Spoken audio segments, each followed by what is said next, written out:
माझं भाकीत असं आहे की जर या दोन्ही महत्त्वाच्या राज्यामध्ये एक हिंदी हार्टलँडचं राज्य आहे आणि एक देशातलं दुसऱ्या क्रमांकाचं राज्य आहे, इथं मोदी सरकारचा पराभव झाला तर दिल्लीतलं NDA सरकार हे फार काळ टिकणार नाही.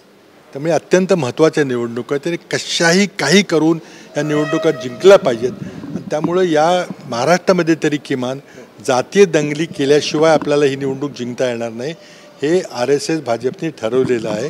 त्यामुळे जिथं जिथं मायनॉरिटी कम्युनिटी आहे तिथं आग लावायचा परिस्थिती पेटवायचा प्रयत्न होणार आहे. कोल्हापूरची विशालगडची परिस्थिती त्याच मालिकेतली परिस्थिती आहे.